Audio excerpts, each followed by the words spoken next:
Rachel Gillibrand, who will be talking to us today about creativity in the brain. Rachel is a chartered psychologist specialising in the application of psychology to our health and well-being. Many of us know Rachel, I know I do, from the Clifton Practice Hypnotherapy training, where Rachel lectures, and the Clinical Hypnotherapy School, where Rachel is director and runs lots of fantastic training courses. So if you haven't heard of the Clinical Hypnotherapy School yet, do check it out. Rachel runs the medical diploma and lectures on the medical diploma and many other really interesting courses there. Rachel has a doctorate in philosophy and 20 years of experience as a senior lecturer at the University of West England, and heaps of clinical and research experience into the brain. So, which she'll be hopefully sharing with us this evening. So Lizzie will be managing our chat feed today. There's not too many of us, and we'll likely have a Q&A at the end. Feel free to ask questions. You all have already, but if you could keep your mics muted unless Rachel wants to do anything else, that would be awesome. So yeah, go for it, Rachel. Thank you, Izzy. That is so lovely. Can I be made co-host, please, so I can share my screen? Thank you. It's really, really lovely to see you all today. I hope you'll be able to hear me for the entire hour. There's quite a storm brewing and I can hear all the recycling bins working their way up and down the street. So anything that distracts you, it's just somebody's cardboard or plastic or something is working its way into another town as we speak. So I was really interested in talking to you about creativity. It's something that I really enjoyed researching over the last few years, and I've presented some of this work at conferences, and it just really seems to spark a lot of interest. And I thought it'd be really handy today because I know you come from really diverse backgrounds, that some of you are hypnotherapists, dietitians, counsellors, music therapists. I think I ran out of them, but Izzy had more.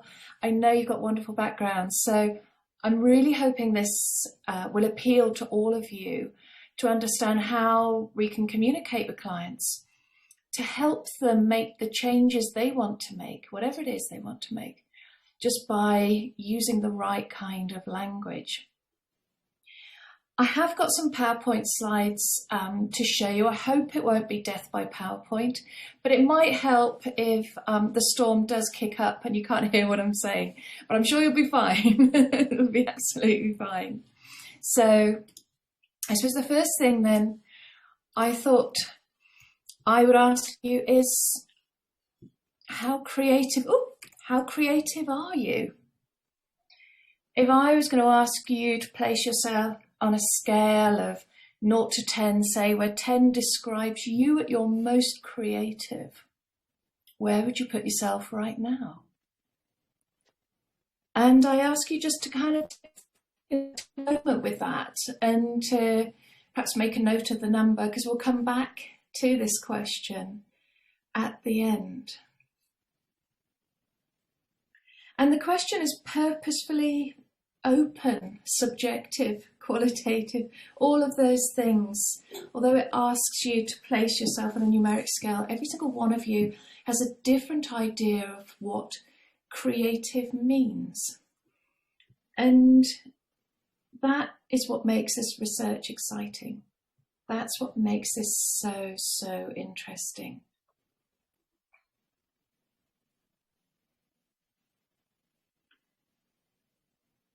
When I'm working with my clients, and I work with everybody from age 5 to 85, I work with the full age range, I'm looking to see if I can encourage through language my client to think creatively about their problem. I can't change the problems of their day. I can't change the boss at work. I can't change their partner, their relationship. I can't change whether they've got parking. I can't change the fact that their neighbours are noisy. I can't change that my recycling is working its way down the road as we speak. So I can't change the problem, if you like, but I can help my client see it in a different way. I can help them think about resources, skills, previous attempts at approaching it. Would that apply this time? Think about something new. So I can help the client think about that problem differently. And in research, really, that's what creativity is. It's the ability to generate ideas that are novel. So it has to be new, interesting, not necessarily, but useful. Novel and useful.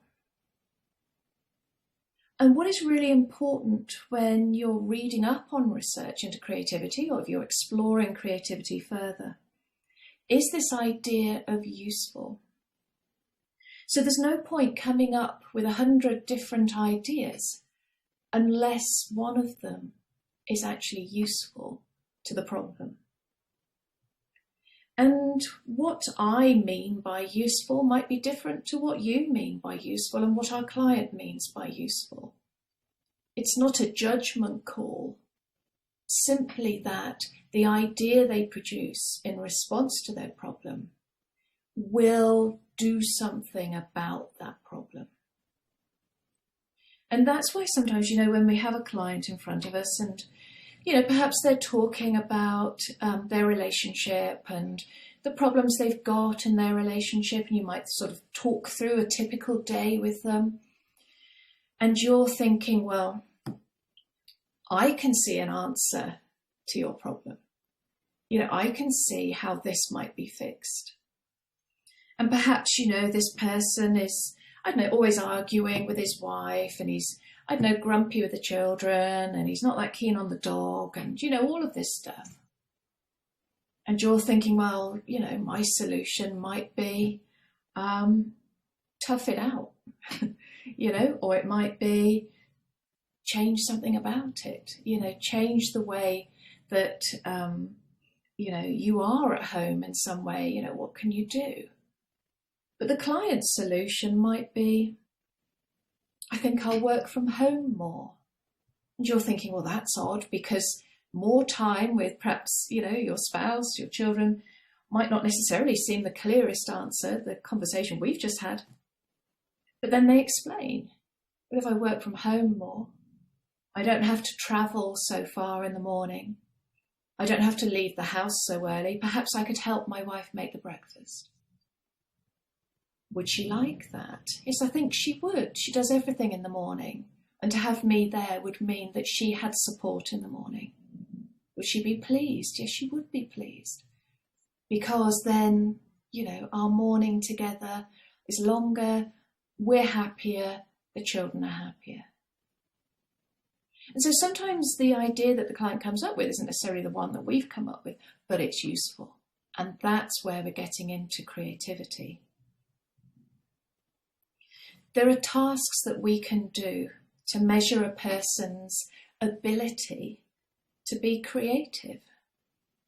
I'm going to put a puzzle up on the next screen and see if you can get the answer. Don't put it in the chat box, don't put your hand up or put it up on screen. Let's see how long it takes for everybody to work it out. But I'll put it up on the screen now.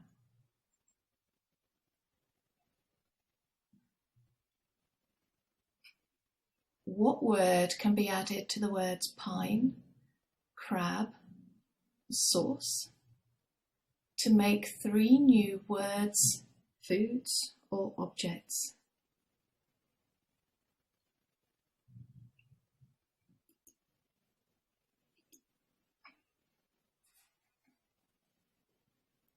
And what's really interesting here is there are 2 processes going on in your brain. Some of you got the answer straight away. Some of you are really working hard to work out what that answer is.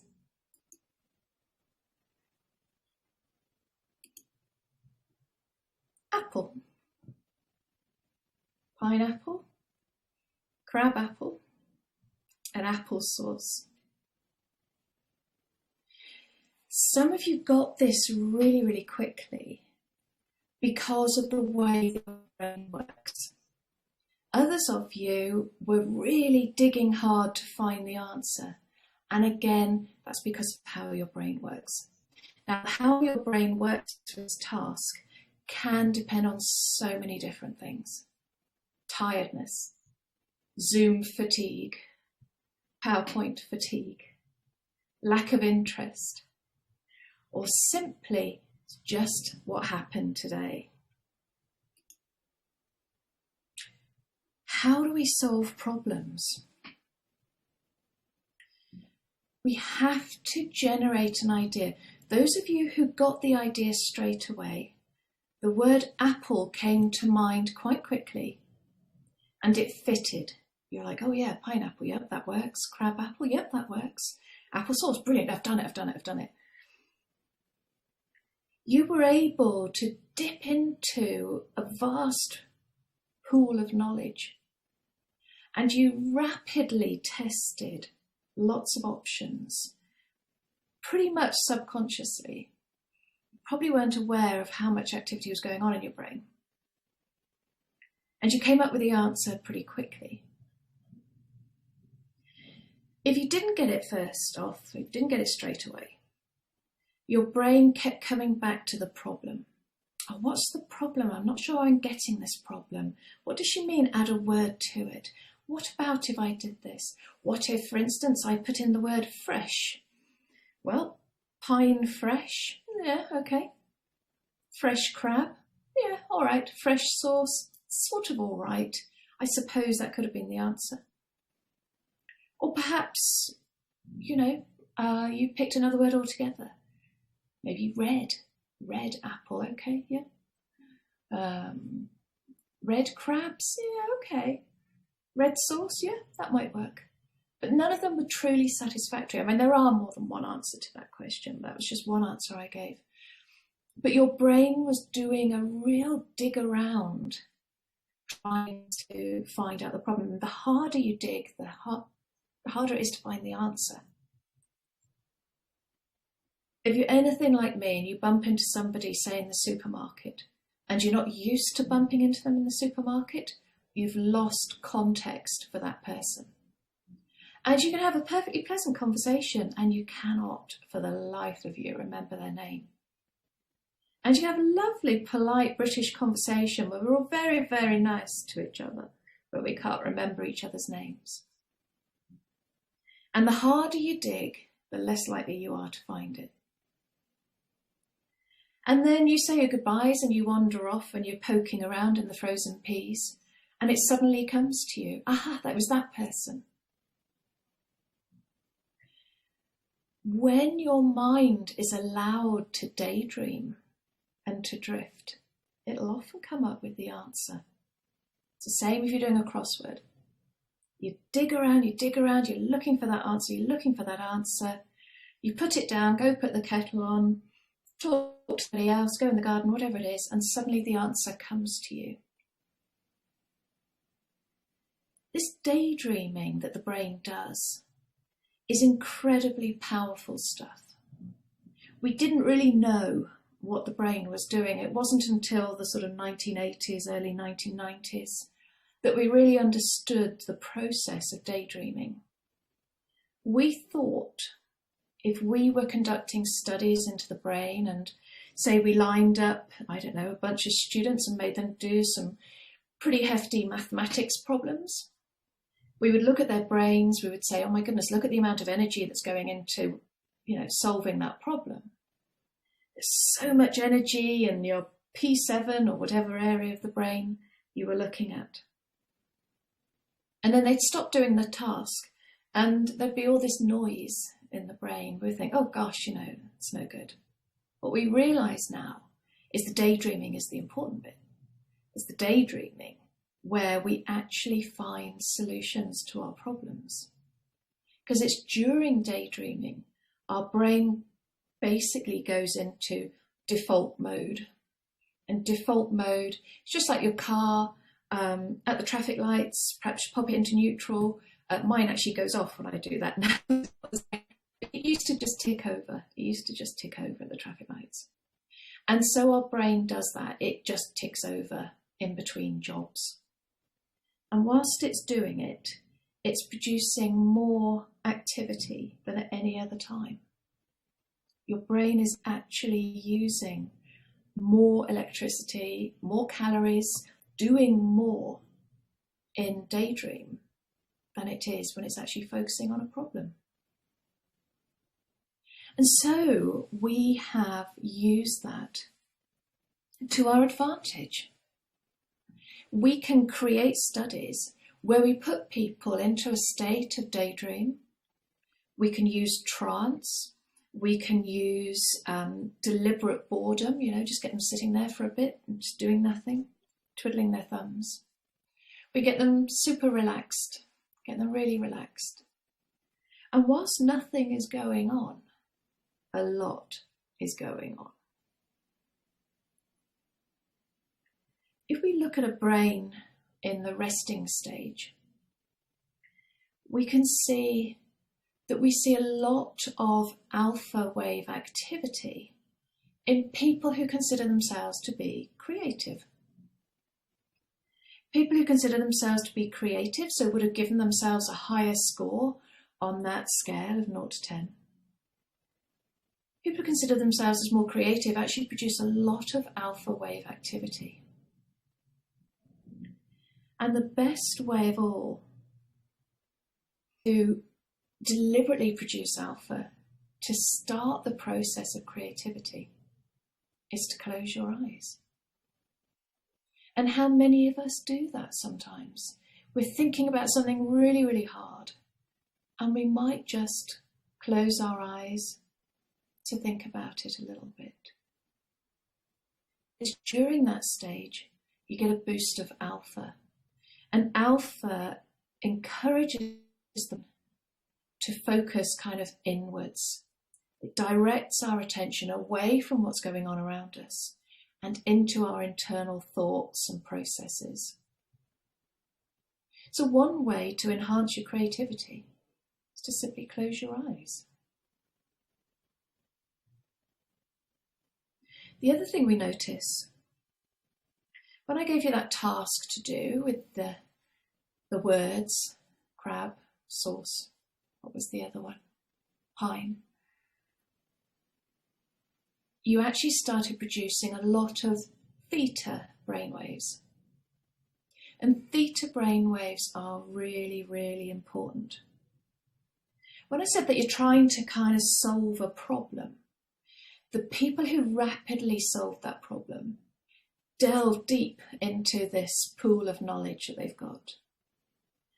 Theta waves enable that process. They enable you to delve deep into a pool of knowledge.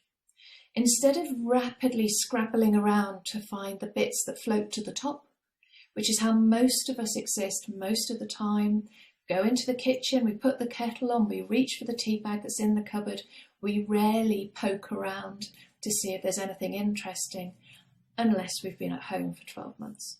Now we're doing that much more than we were. But most of the time we're lazy, we're in there, we know the tea we want, we pop it in the mug we want, we pour the water on that we want, we add milk if we want. We know what we're doing. We're simply touching the surface. But when you get a puzzle like that to do, you're required to dig deep. And theta waves are the ones that enable you to do a bit more. The frontal part of the brain is where we're most likely to see that. That's when we're problem solving. And that's because what we're doing when we look at the brain while it's solving a problem, we see a flip-flop between activity over the left eye and over the right eye. Left eye, idea generation. Right eye, idea evaluation. So part of the brain over the left eye is coming up with lots of ideas, and it's saying, try Darjeeling, have some Earl Grey, have peppermint, have lemon and ginger, have strawberry and raspberry. And the right part of the brain that's doing the idea evaluation is going, I've already drunk Darj today. I hate that fruity, flowery Earl Grey nonsense. Do like a lemon and ginger. Oh, there's none in the box. A peppermint will do. So you'll see the brain flip-flopping left, right, left, right, left, right, as it tries out all the different options. When we see that with the theta, we know that the somebody that we're working with is going to come up with a good idea.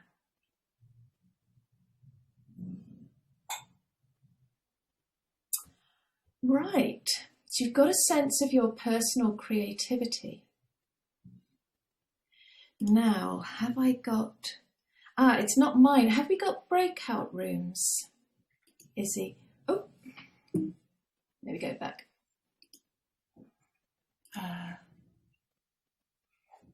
If not, it doesn't matter. We can do it all together. Lizzie, are you able to, are you host, Rachel? Are you, do you have hosting? I am host, but I can't see. It doesn't matter. We'll do it all together. In the chat box, how many uses can you find for a brick?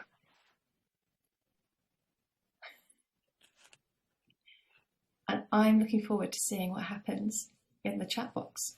Let's see how creative we are as a group. Let's try and come up with different ones for every... Oh. Tom?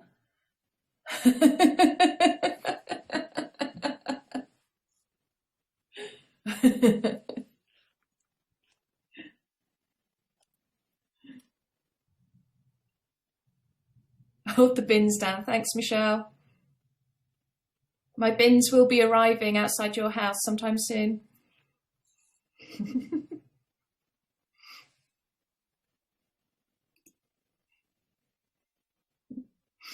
Postman's best friend. Jen, you have to explain that one.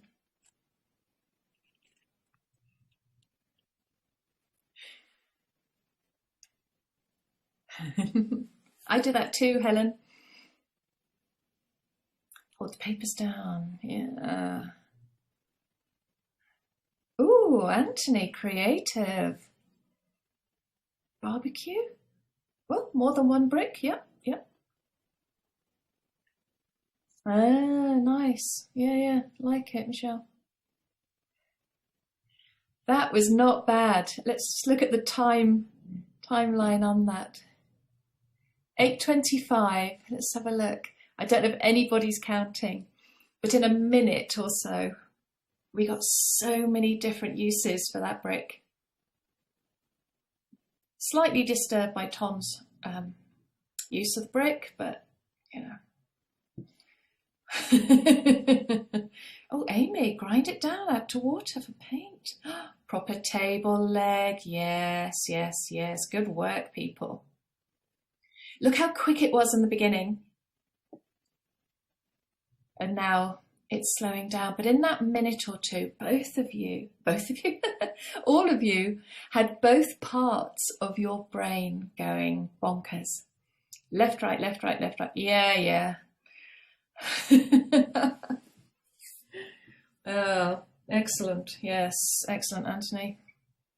Still don't believe Tom. You know, your brains were going fast there. Left, right, left, right, left, right, left, right, left, right. You weren't even necessarily aware of the time difference between idea generation and idea evaluation. And like I said, how many uses can you find for a brick? Every single one of these things is useful. Every single one of these things has purpose. Some, I have to say, were unexpected. I hadn't thought of grinding it down, adding it to paint, to water for paint. Sculpt a statue. Yes, very nice indeed. Put strings across it for an... Anthony, that's kind of interesting. I'm guessing you're a music therapist or somebody who does something really creative. Really, really lovely. It's actually a task that we do in research, if you like. We get a kind of baseline measure of an individual's ability to be creative or to have creative thoughts by setting them tasks just like that. In fact, we'll be using that task in our next project, which I might get onto if we have time. So, are you more creative by yourself or in a group? That comes down to individual preference, quite honestly. Some people hate group work. They absolutely loathe the idea of having to talk to others. They'd rather just sit and come up with the ideas themselves. Other people utterly stimulated by, this idea of other people's ideas, of the energy that comes off the group. So when we're working with clients, perhaps our client might prefer to think about things for a bit and to come up with an idea. In which case, I always recommend the acronym WAIT. Don't panic if your client doesn't answer the question straight away, whatever it is that you're asking them about. Why am I talking? Wait. It's a good one to remember, that if they need time to answer the question, they need time to answer the question. Others will be throwing ideas around left, right and centre because they'll be super excited about being able to do this, being able to share ideas, to bounce them off you, to test whether they're any good or not. Completely down to personal preference. Now, I mentioned that in that first part to do with the apple answer, I said that some of you were dipping deep into the pool of knowledge very rapidly, reached right in, got the answer straight away. Others of you were testing ideas. This image here demonstrates the activity of two different brains engaged in the same task. The brain on the left-hand side comes from someone who's described as having a highly creative network, and the brain on the right-hand side is someone who would be described as having a low creativity network. And look at the difference. The person with low creativity is a lot of vertical action in the brain. This area is kind of just behind the left ear, up and down, trying to find something that will work. And they're accessing the spots, over and over and over. And these parts of the brain are associated with logic. They're associated with numbers. So Sudoku, perhaps, problems might show this kind of activity. Logic puzzles, like is it Tower of Hanoi, where you've got loops of a different size and you've got 3 uprights and you've got to move them from one to the other and without getting them upside down and turn them around and get them in the right order. And I can't do it. But it's a children's game and I can't do it. But it's something that I give other people to do to prove to me that they can. I get mixed up in the middle. I don't know what happens to me. The brain on the left-hand side has got a lot more horizontal activity. This person is working on the logic around the area where the ear might be. And then they're dipping into that part of the brain. I mentioned it was over the left eye. That part of the brain, they're looking for information. That's where idea generation comes from. So the brain on the right is just going into the cupboard, picking the same tea that they always drink. The brain on the left is having a interesting left from Christmas or wherever it is that the fancy tea bags were last bought. So the person on the left is really testing different ideas out, looking for new ways of doing things. The person on the right is going through the same old. And sometimes, when clients come to see us and they've got a particular problem, they talk about the things they've done to try to fix it. And there's no point at all in us saying, well, keep doing that then. Because if it hasn't worked before, it's not going to work this time. They're stuck in that low creativity place. What we want to do is encourage the conversation, the high creativity place, which is coming up with new ways of doing things. So that is the creative brain. What is the Eureka moment? Aha, it's Apple. I got it. The Eureka moment. As our brain pings left, right, left, right, left, right, idea generation, idea evaluation, at some point it will find an idea that it likes and that it decides is the one that you're going to use. And that is what we call the Eureka moment. The aha, I found it. When we experience that Eureka moment, there's an enormous amount of activity over the right eye, loads of activity in the theta production of the brain. We see a lot of stuff going on there. And that's when we know that our client has had that moment, the Eureka moment. And what the Eureka moment shows us is that the client, although they've still got the same building blocks, they've still got the same day, they've still got the same boss, they've still got the same relationship, they've still got the same journey to work, all of those different things. They found a way to do it differently. They're putting those blocks together differently. Just like with Lego, you put all the bricks one on top of the other, you can get a beautiful column. But if you start to offset them and you start to put them together in a different order, it's the same bricks, but this time you've got a house or a car or something else fun out of your Lego. And it's exactly the same with the brain. The building blocks are just the same. The information they've got is just the same. They've just found a way to put it together differently.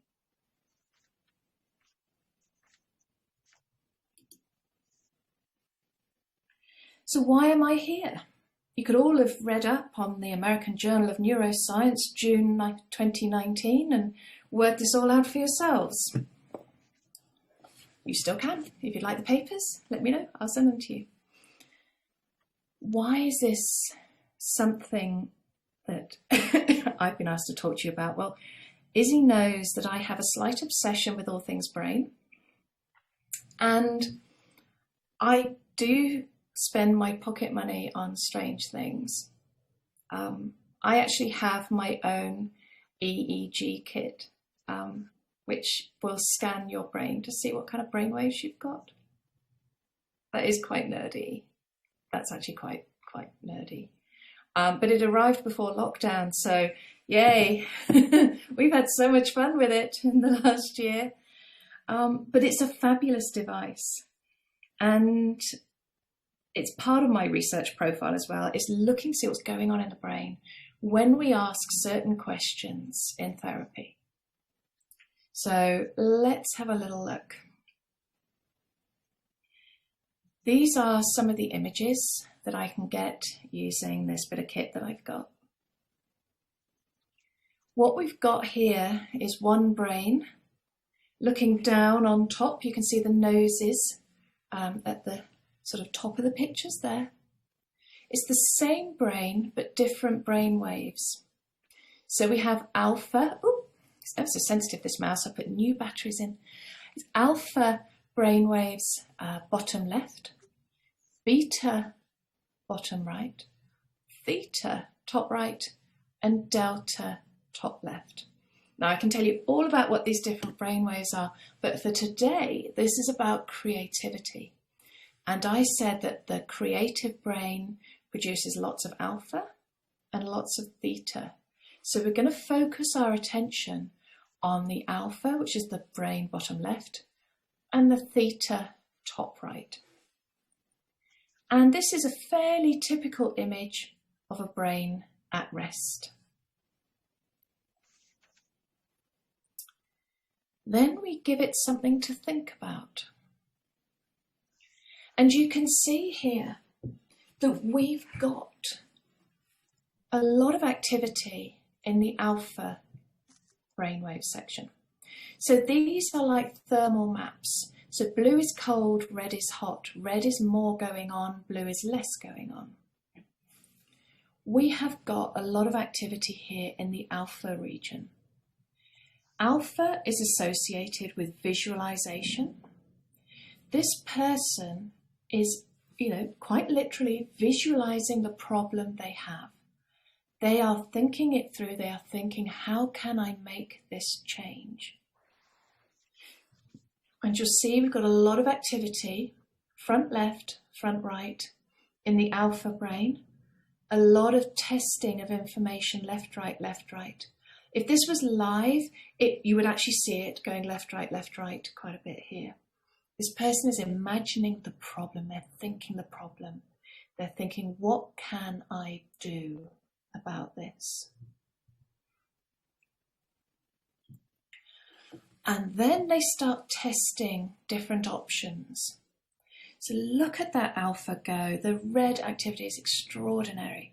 This person is determined to find an answer. They're determined to find an answer to their problem. And so the alpha is huge. But what we're also seeing is the theta. You see at the top right of the images, we're getting a lot more yellows, oranges and reds. A lot of activity going on in theta. We've got activity in the right hand side here, which is telling us that the brain is evaluating all the different ways of solving the problem. It's thinking about it. Will it work? Can I do it? Is it something that will be useful to me? Will it bring about the change that I want to bring? So the brain is super busy right now. And then the alpha starts calming down, but the theta is getting stronger. And we're getting a sense of, I think I'm finding a new way of doing things, a new way of seeing things, a new way of thinking about things. We know that because both the alpha and the theta has tons of activity over the right eye, and that's the creativity part of the brain. So we've got to the point where we no longer need to flip-flop between left and right. We don't need to keep testing the ideas anymore. We've got a few, and we just need to pick the final one that's going to work for us. And you can see that with loads of activity over the right eye in both the alpha and the theta. And there we have it, Eureka. The person has come up with the answer to their problems. Now, in this study, this person was in a daydream state. They were in a trance state. They were receiving messages around confidence, problem solving, a kind of you can do it kind of message. You have within you the tools you need to solve this problem. You will be able to make the changes you want to make.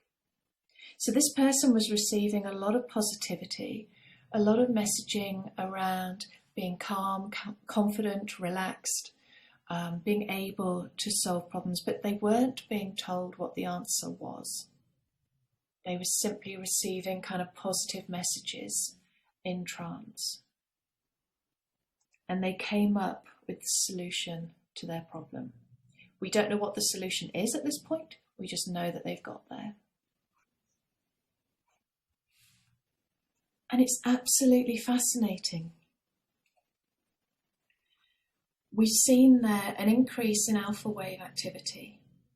And that means that we've got creativity happening. We've got idea generation happening. We've got the increase in theta. Creativity tasks produce an increase in theta. We've got idea evaluation happening. So we know that this person is engaged in this process. Theta, we can see there's a lot of extra activity in there. We've got the huge spike of theta energy over the right eye. We've got evidence of Eureka, which is so exciting. Very, very exciting for me.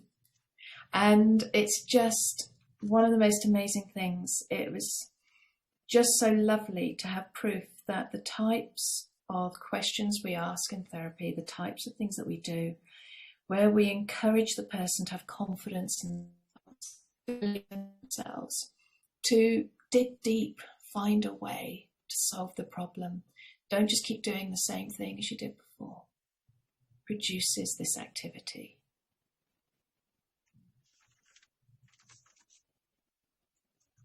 So how creative are you?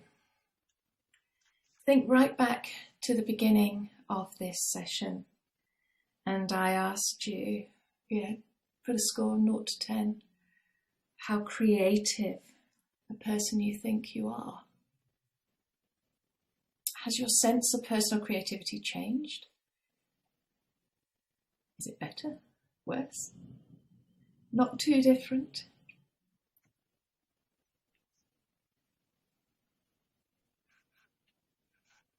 I think doing this research has both revealed to me that I perhaps am more creative than I thought, but oh my goodness, there's so much more to know about creativity. So I think it puts me in the kind of I'm not sure category to that question.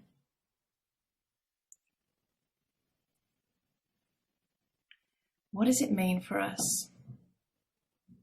Whatever therapy we deliver, whichever approach we have, whichever philosophy underpins the work that we do, anything that involves relaxation, daydreaming, trance, creates the ideal conditions for problem solving and creative thinking. And however you do that, it's completely down to you. It's creating those conditions will help your clients find the answer.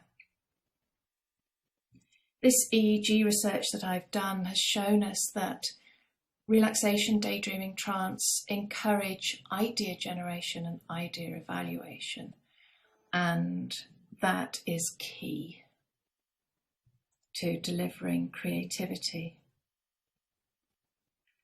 One thing I have found too is that often when we use metaphor, when we use a story to suggest a change, when we use our language that suggests that change is possible, that the person can find it within them to make the changes they need to make, we see that Eureka. The brain is self-obsessed. It has something like 4,000 thoughts about itself every day. If we're able to use metaphor, storytelling, trance, relaxation, daydream, all of those things, allow the client time and space to consider their problems, the brain will come up with a solution. It always does.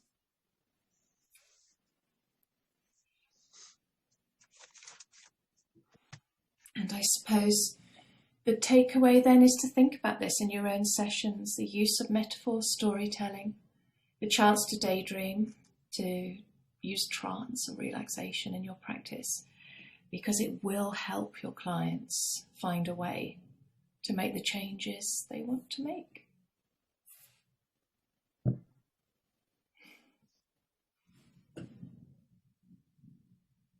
Thank you so much, Rachel. That was absolutely fascinating. That was brilliant. And I don't know if anyone has any questions. Feel free to unmute yourself or put it in the chat, however you feel most comfortable asking a question of Rachel. So we've got one question from Julie, which is, how do you decide on the best metaphor to use? Oh, well, that's the whole point of metaphor, isn't it? There's no such thing as the best one. You know, metaphor is simply a way of indirectly communicating a message, a fable, a story. You know, we are storytellers.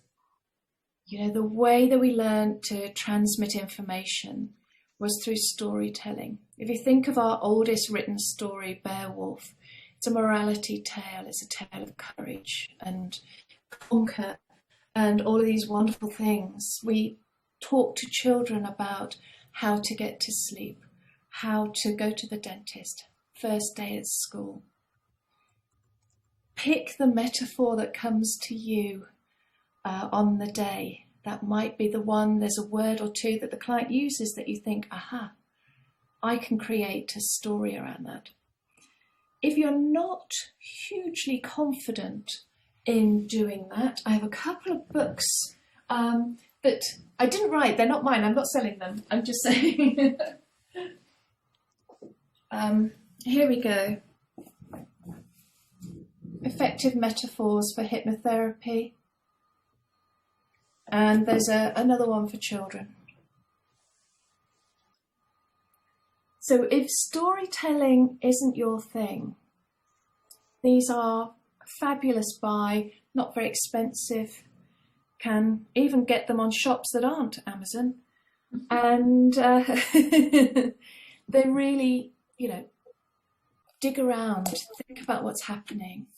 I use other stories, you know, client experiences as stories. I had a lovely experience working with somebody who I've seen for a while, I hadn't seen for a year. She just wanted a one-off. Okay, yep, you know.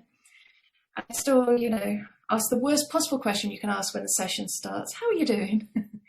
And she said, oh, I dropped the milk and I left my husband. I said, oh, how's that going for you? And she said, actually, I'm fine. She said, I'm back home now. She said, nobody noticed I'd left. She said, but I went for a walk in the park. And this was the end of January. Just like everybody else, just utterly overwhelmed with whatever it was at that point. 27 months of lockdown, wherever we were in January. Just overwhelmed. And she said, I went for a walk and I saw a snowdrop. Just the one. And it gave me hope. And she said, so I went back, you know, to the family, and I decided I needed a change. So rather than leave my husband, I decided to clean out the laundry cupboard.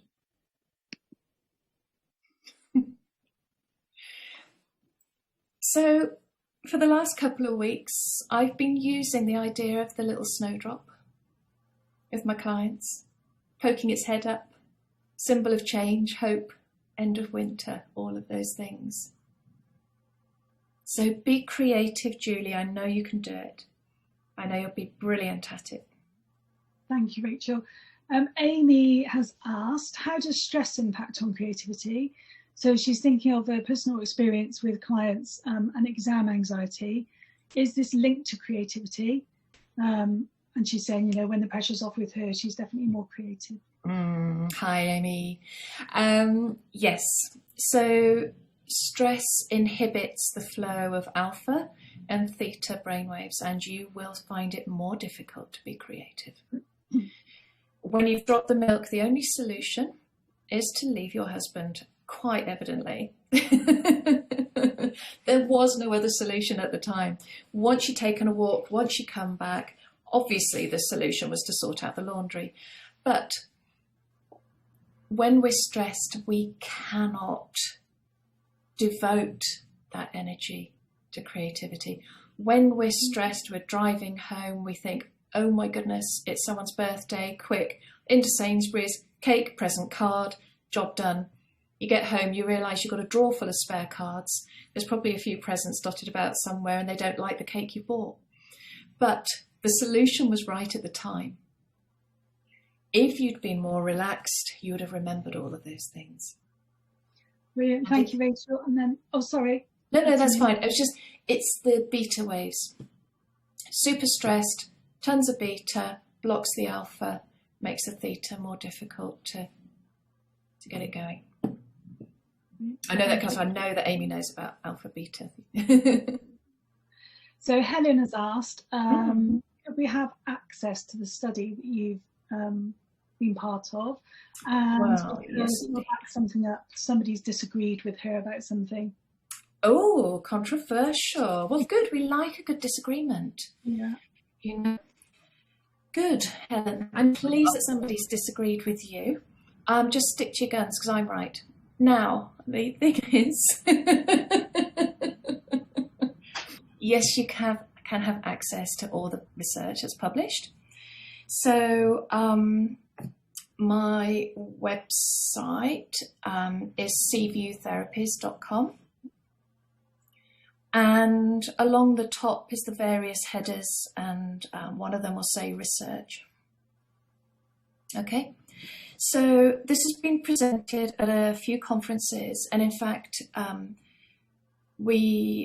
took it to SF24, which was the online solution focused conference this year. It should have been the UK ASFP at Manchester, but they did it online, and the interest in that has been so astounding. We've actually now set up another study to look at the questions we use in therapy and what happens with the various brainwaves. And that's a global collaboration. So we've got obviously me in the UK, a couple of professors that I know at the University of Gloucestershire who specialise in EEG research. We've got Elliot Connie and Adam Froer in America, Mia Lunde in Denmark, and others all working together. I'm heading up that research project, so we're going to use the EEG to look at individual questions, what happens to the brain when you ask them, scaling, resource, preferred future, legacy, all different types of questions. So that will come once we're allowed to get close to people again and put the kit on. Fantastic. We're ready to go. Thank you, Rachel. And Laura mentioned about another book as well called Clean Language. Oh, as a recommendation for metaphors? Yeah, there's some lovely books out there. I think what happens is perhaps in the early days you use the books and then you just get more established, don't you? Get more experienced and you can use your own as they come along, or use the client's experiences and turn it into something. You know, they're lovely places to start, though. I love a good book. So that's all the questions on the chat, unless anybody wants to unmic and ask a question. I'd like to ask a question if possible. Can you hear me? You're a bit blocky, but yeah. Oh, is it working? Sorry, can you hear me clearly? Yes, I can now. Oh, fabulous. That was a fantastic talk. Thank you so much. It was so interesting. I'm creative in lots of ways. I'm an inventor, not a therapist in any sense. But I wonder, there's a lot of talk about the brain finding the way to a solution, and obviously evoking a more alpha theta state of mind, and the relaxation is kind of conducive to that. Is it possible, or in your experience, that not necessarily all of creativity happens within the brain, and that working as more of a collective consciousness as a species, that we can receive creativity and insight through the ether almost, and almost in an evolutionary sense, but not so much that all of the computing is done here. We looked at, you kind of described like the brain finds the way, but I think that it's also possible to some degree that when we tune our consciousness and kind of elevate our frequency to the point, we can also become the receiver to information. So actually you can dream into shared states. So I've spent a lot of time with people in Uluru in Aboriginals, and also as a practicing inventor. Very often that I've felt something on the zeitgeist that has emerged to me through a kind of deep transcendental meditation, and at the same time, almost synchronistically, it's appeared as an invention, as a novel insight in other parts of the world. So it's always left me puzzled that not all of my creativity is necessarily happening within the left right brain aspect of this part of me, and then there's another dimension that I'm in tune with, and yeah, I just wonder that as a playful thing. That's not a scientific statement. It's just a meandering, pondering thought as a creative. I think it's absolutely fascinating, this idea that we are more than our physical, that it isn't just the neuroscience of creativity, that there are environments, there's a lot different cultures are more open to the idea that creativity, thoughts can transfer between people, that ideas can grow above and beyond the physical person. There's just so much out there. I think the challenge in, do you have to provide a definitive answer? But okay, the challenge in providing a definitive answer is capturing that in some way. And there are enormous limitations to research. It's a wealthy pastime. It's generally a white pastime, middle-class pastime, university-based pastime. And the world of research suffers enormously from that perspective. And there needs to be more work going out there into other environments and really exploring the experiences of others as they go about, say, creativity as an example. I mean, there's plenty of other examples too. And I think what you might find if you were to kind of try and get some tangible evidence of it is that it isn't there, but it doesn't mean it isn't there. It means that the methodologies aren't appropriate to capture what is happening. And that's because of the restricted nature of funding for research and ethics committees and all of those things. It's extraordinarily difficult to even get permission to look at anything involving trance work, for instance. Universities don't like it. It's actually lovely to hear it so eloquently mentioned even as a word, trance. I mean, I've only recently become at peace with the idea of a professional daydreamer. But the fruits of my daydream are creations that are both profitable and helpful to the planet. So but you would always encourage not to daydream in a funny kind of way. But I've met people as I've gone on older who thrive through it. So it's lovely just to see you mention the word trance and say, well, that's a valid aspirational state. So that's great. Thank you. No problem. Thanks so much, Rachel. Did anyone else have any questions? Any more questions? I just had a thought. Sorry. I've probably gone into a little dark daydream state, so I've come up with another question. Sorry. Good. Drawing and the use of imago, so, props on your desk or on your, and all sorts of lovely things that you can take with you into a therapy session. I find they unlock the creativity and the solution focus for many clients, particularly those who are more creative and are naturally drawn to colours and things like that. Is that something that your research has looked at all? Not to date. Not to date. One of the limitations with using EEG is that it captures everything that's going on. The advantage of doing this work under trance is that the person tends to move a lot less.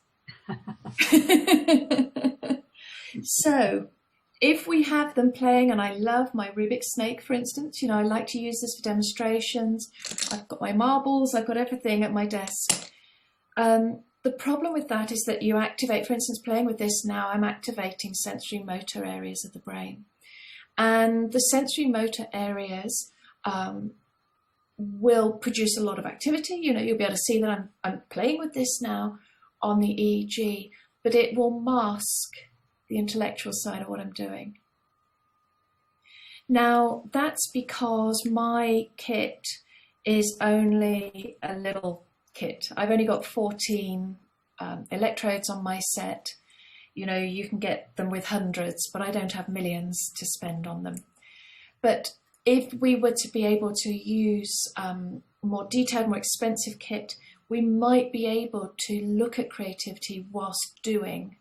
But the challenge is the confound of having the activity going on. Thank you. Yeah, it's a problem. It goes back to your mirror neurons, which the sheer fact that I'm holding this in front of you now all want it, because you're simple creatures. And you've got mirror neurons, you're like, I wonder how it works. Well, she just stopped playing with it. I wonder if it would open. The motor parts of your brain are active now. You're looking at it, you can almost feel it in your hands, you wish you had it, all of these things. And that is now messing with my desire to capture your creativity data. But it will come, it will come. There's lots of things we can do. We can take baseline measures of general activity, and so we can then extract that from the data so that we just have the change data. The software for that is horrible, absolutely horrible. If anybody remembers writing code before Windows, it's worse than that. So you need research students to do that, which we have a couple now. But yeah, practicalities make it a bit messy, but it's not a problem. It's just not for me right now. Thank you. Thanks so much. Thanks so much, Rachel. Was there anything else in the chat, Lizzie, or any more questions? And I'm a great lover of this as well. So Tom's just put a message on of his one of his latest inventions, I believe it is. Oh, maybe it isn't. But anyway, it's a really good link there. And if you look him up, he's and look at his latest products, that'd be really good. Yeah. Love to. Brilliant. Well, thank you ever so much, Rachel. Thanks again. That was so interesting. And I'm sure everyone felt the same.